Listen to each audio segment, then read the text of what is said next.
위원장님, 저도 질문을 좀 하겠습니다. 황병주 증인에게 대표로 여쭙겠습니다. 우리 검사장님, 5년짜리 임기 대통령이 너무 겁이 없다, 이 말을 한 사람이 누굽니까? 그런 얘기는 여러분들이 뭐 하시는 것 같은데, 뭐 네. 구체적으로 사람은 기억 안 나는데 언론 보도를 통해서 사람은 뭐 그런 기억 안 기사를 납니까? 보였던데. 예, 그렇습니다. 네, 이것은 윤석열 대통령이 한 말입니다. 왜 기억이 안 납니까? 수사권으로 보복하면 그게 깡패지 검사냐? 이 말은 누가 했습니까? 시간 없어요. 예, 예. 누가 했습니까, 이 말? 약간 좀 당혹스러워가지고 기관 증인으로 제가 나와서 이제 기관 업무에 대해서 답변을 드리는 건데, 이게 약간 이제 그거와는 다른 부분에 대해서 아니, 그러니까 말씀드리는 것 같아가지고. 아는데 답변을 예. 못 하겠어요? 그 대통령께서 아마 특검하실 때 네. 그때 얘기한 걸로 네, 나오고 있습니다. 알겠습니다. 지금 대한민국이 오빠와 여동생 관계 때문에 난리가 났습니다, 지금. 그래서 오빠 정권이라는 얘기가 많이 나와요. 이 오빠라는 것을 촉발시킨 것이 명태균 씨인데, 지금 뭐 정치자금법 위반이다, 선거법 위반이다, 이렇게 해서 난리인데 수사하고 있습니까? 검찰에서? 그거는 뭐 저희 대전공원 관내에서 뭐 진행되고 있는 수사는 없는 걸로 알고 있습니다. 뭐 창원지검에서 수사한다는 얘기가 있긴 있는데 수사 못할 것 같아요. 명태균 씨가 무슨 카드를 쥐고 있는지 몰라요, 지금. 본인 주장으로는 난리가 날 뒤집어질 뭐 이런 카톡 캡처하면 2,000장이 되고 중요한 것도 200장이라고 되고 있다는 거예요. 황병주 검사장님, 예. 이런 경우에는 검찰이 더 길을 죽이기 위해서 전격적으로 막 압수수색하고 막 수사해야 되는 거 아니에요? 옛날에 그랬잖아요, 조국 장관 때. 근데 왜 명태균 씨에 대해서는 이렇게 아무것도 못하고 있죠, 검찰에서? 지금 국기를 흔들고 있고 국정을 농단하고 있고 국정 문란이 일어나고 있는데 이거 검찰에서는 왜 조용히 있죠? 김건희 씨는 당장 구속시켜야 돼요. 근데 수사를 안 했기 때문에, 공소제기가 안 됐기 때문에 지금 이러고 있는 거예요. 근데 오늘 불기소했다고요? 검찰의 조종을 울린 날이다. 여러분들은 검은 리본 차고 다녀야 돼요. 담당 지검이 아니라서 저희는 모릅니다 라고 또 말씀하시겠지만 검찰 전체 명예에 먹칠을 한 날이죠. 자, 5분 질의를 마쳤고요. 주진우 의원님. 네, 검사 탄핵소추에 대해서 말씀드리겠습니다. 이미 이재명 대표 수사했던 이정석 검사에 대해서 헌법재판소에서 9대0 만장일치로 기각이 됐죠. 근데 아랑곳하지 않고 민주당에서 또 검사 4명 탄핵하겠다고 합니다. 얼마 전에 대북 송금 사건 수사했던 박상영 검사에 대해서 청문회를 했었고, 다들 보복령 청문회 과정을 똑똑히 지켜보셨을 겁니다. 이게 박상영 검사에 대해서만 자료 제출을 요구한 게 아니에요. 그 가족의 출국 내역 등 방대한 자료를 요청했습니다. 저는 석궁으로 쏘는 것만 사법 테러가 아니고 이렇게 가족들까지 공개망신 주려고 하는 것도 일종의 사법 테러라고 생각합니다. 그때 이하영 증인이 출석해서 검사에게 짜장면 연어 얻어먹고 이재명 대표에게 없는 죄 덮어씌웠다고 강변을 했습니다. 저는 그 말 자체로 국민들께서 매우 이상하다고 생각하셨을 것 같습니다. 전직 국회의원이자 경기부지사까지 지내셨던 분이 짜장면 한 그릇 얻어먹었다고 상당 기간 동안 구체적으로 이재명 대표에게 대북 송금과 대납 사실을 보고했다고 진술할 리 있겠습니까? 더더군다나 10년 이상 중형이 선고될 범죄인데 이 무고한 것과 이재명 대표를 무고한 것과 짜장면 연어가 대가관계가 맞습니까? 저는 민주당이나 이재명 대표 입장에서는 위하영 증인이 원수나 다름없고 이가 갈려야 맞는 거예요. 근데 출석했을 때 위하영 증인을 은인처럼 극진히 대우하는 거 국민들께서 다 지켜보셨습니다. 또 위하영 부지사는 민주당 의원들이 구치소로 찾아오자 대속한다는 표현을 썼습니다. 말 그대로 누군가의 죄를 대신 벌을 받는다는 뜻이죠. 내가 대신 죄값을 치르고 있다, 생색을 내는 장면이에요.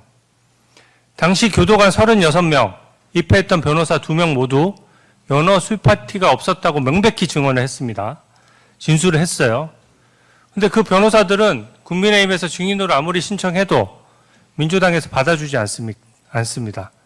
만약에 이하영 증인이 회유 협박을 받았다면 그 자리에서 이하영을 위해서 그 사건을 맡았던 변호인들이 가장 똑똑히 옆에서 목격했을 수밖에 없고, 그 목격 결과를 와서 증언한다고 하면 얼마나 생생하겠습니까? 근데 그 민주당에서 받아주지 않았죠.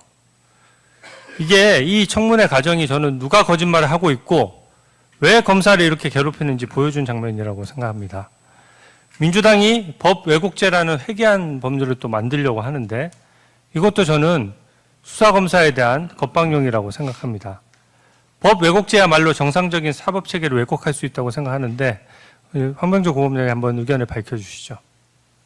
뭐 사실 이제 이제 국회에서 이제 추진하는 이제 법안인데요. 제 개인적인 의견 좀 말씀을 드리면 저희가 이제 기본적으로 법안을 추진하거나 만들 때 가장 먼저 이제 고민을 하는 게 기존 유사법례가 있는지 비교법이 있는지 뭐 이런 걸 먼저 보는데 제가 알기로는 법 왜곡죄라는 거는 나치 정권, 나치 직후에 나치 정권에 부역한 법관들을 그 법관들에게 대응하기 위해서 만든 거 외에 법원을 통해서 의견 밝히세요. 검사가 왜 여기다 해서 법에다가 충분하게 얘기합니까? 양쪽 다 조용히 하시고요. 검찰총장 계속 부를게요. 법무부가 왜 물어봐요? 검찰총장 시기에 계속 부릅시다. 자, 여러분. 말도 안 되는 질의를 했지 않습니까? 그리고 어떻게 검사가 어떻게 하는 거예요? 검사가 국감장에 개별 입법에 대해서 의견을 얘기할까? 법무부 통해서 자, 조용히 해주시고.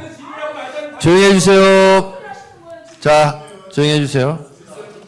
자, 마저 마무리 발언하세요. 예, 일단 뭐 사실 저는 개인적으로 개별 사건, 타인에 대한 개별 사건, 타청에서 하는 거에 대해서는 이제 그런 거는 의견을 밝히는 게 이제 부적절하지만 이런 법 제도나 이런 것들은 사실 이제 저희가 하는 게 다 방송도 송출되기 때문에 건전한 토론을 통해서 그 판단할 수 있는 그 근거를 제공하는 건 괜찮다고 생각을 해서 이제 말씀을 드렸는데요. 어쨌든 뭐 우리 조용히 해주시고. 근데 의원이 근데 저한테 손가락질 그렇게 하시는 건 좀 그건 뭔가요? 자, 제가 기관에 마무리 질문 나와서 발언하세요. 이렇게 말씀을 드리는데 그러니까 대표를 할 때는 손가락질 이렇게 하셔도 되는 건가요? 유리하게만 끌고 가려고 하지 마. 유리하게 끌고 하는 게 아니라 기본적으로 저도 지금 자, 질의응답하지 마시고 예. 증인께서는 마무리 발언하세요. 뭐 여러 우려되는 부분이 있으니까 그런 부분들이 국회에서 충분하게 반영이 돼서 논의돼 가지고 좋은 법안이 나오길 바라겠습니다. 네. 제가 객관적으로 말씀을 드리면 입법, 행정, 사법, 상권 분립을 따로 해놓은 것은 법은 국회에서 만들고 집행은 행정부에서 하고 잘못된 게 있으면 사법부에서 판결하라고 있는 거 아니겠습니까? 미국은 정부에서 정부 입법이 없습니다. 의회에서 다 하죠. 예산 편성 심의도 의회에서 다 하죠. 이 제도가 그렇습니다. 정부 물론 입법은 할 수 있죠. 심의 의결권은 없다 할지라도 그런데 그런 부분은 법무부에서 정부 입법 권한이 있기 때문에 그런 부분에 검사 개개인들은 좀 저는 신중했으면 좋겠어요. 예. 법무부의 의견으로 내는 것은 저는 뭐 좋다고 보는데 개별 행정 공무원들이 이렇게 저렇게 얘기하는 것은 헌법이 정한 정치적 중립 의무 위반이다라는 이런 또 비판을 받을 수 있기 때문에 그런 발언들은 좀 신중했으면 좋겠다라는 게 제 생각입니다. 김승원 의원님 질문해 주세요. 네. 박영진 지검장님, 이게 재산 등록인데 네. 2004년 5월 달에 이제 이거 재산 신고하신 거죠? 네. 예. 여기 품목당 500만 원 이상 보석류는 등록 의무자가 등록해야 되는 등록 재산인데 여기 보면 다 일로 다 이렇게 기재를 하셨어요. 여기 보면 오른쪽에 다이아몬드, 그 다음에 진주 목걸이 이렇게 있고요. 이런 보석류의 경우에는 신고 기준일 현재 전문가 등의 평가액으로 가액 산정하되 평가액을 확인할 수 없는 경우에는 실거래가를 기재하도록 그렇게 명시되어 있고요. 다음 자료 화면 보여주시죠. 공직윤리 시스템 내 보석류 재산신고 화면에서도 가액을 입력하라고 되어 있고 여기 오른쪽에 보면 한국보석감정사협회란도 있듯이 클릭하면 어떻게 신고하라고 나옵니다. 이걸 다 1,000원으로 신고하셨어요. 어떻습니까? 이게 기관사무 감사에 뭐 관련이 있는지는 모르겠습니다만 또 그러신다고. 예, 저 말씀드리겠습니다. 근데 제가 결혼할 때 예물로 주고받은 물건들입니다. 제 질문은 이거는 오류잖아요. 허위잖아요. 허위가 아니고 가액을 산정할 수 없기 때문에 그 최초 재산 등록할 때부터 저와 같이 등록을 해놓은 상태이고요. 그 아니, 연계선상에서 공직자가 신고 기준일 현재 전문가 등의 평가액으로 가액을 산정하되 평가액을 확인할 수 없는 경우 실거래가액을 기재하도록 명시되어 있고 거래한 적이 클릭하면 없기 때문에 신고래가를 어떻게 알 수가 신고하도록 되어 없습니다. 있는데 그거를 따르지 않는 것이 그럼 정당하다는 겁니까? 아니, 실거래를 한 적이 없기 때문에 예? 실거래가가 없습니다. 저희가 계속 보유하고 있는 결혼 예물들입니다. 매수했을 거 아닙니까? 그거를 누락할 수 없기 때문에 등록했을 거 아니, 난 했던 취소 것뿐이고 실수입니다. 잘못했습니다라고 얘기를 할 줄 알았더니 그럼 떳떳하고 이거 잘한 거는 잘한 짓이라는 겁니까? 이게 뭡니까 도대체? 예? 아니 국민의힘 의원은 3천만 원 잘못 착각으로 착오로 신고했다고 기소한 검찰에서 본인들 이거 2캐럿이 넘어요. 가액 3천만 원 정도 우리가 알아봤습니다. 제가 알고 있기로는 그리고 국회 우리 감사관실에 다 물어봤습니다. 이런 사람이 있습니까? 지금까지 했더니 한 번도 없답니다. 이런 경우는 처음 본다고 합니다.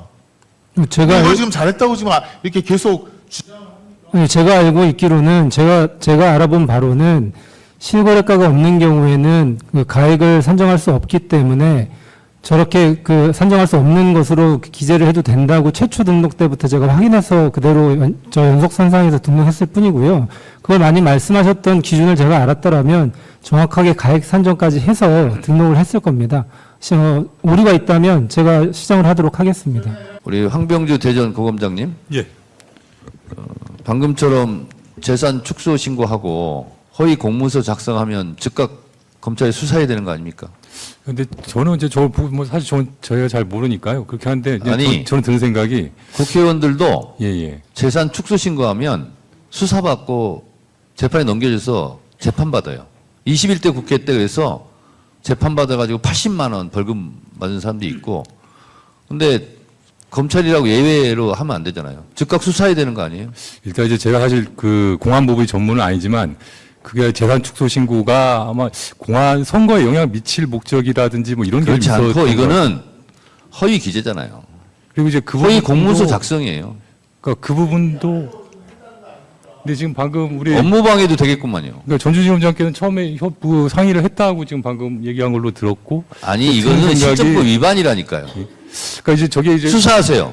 그러니까 저희가 봤을 때는 아니 저희가 봤을 때가 아니라 법적으로 위법하다니까 이거는. 그러니까 그런 부분이 이렇게 판단하기 쉽지 않다라는 말씀을 드린 뭘 겁니다.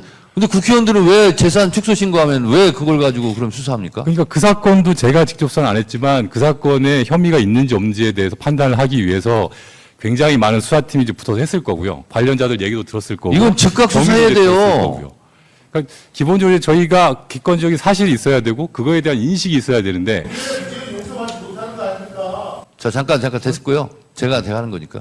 자 검사장님 여러 가지 절차를 잘 지켜야 된다. 그 헌법 정신 아니겠습니까? 인정하시죠? 예, 맞습니다. 예.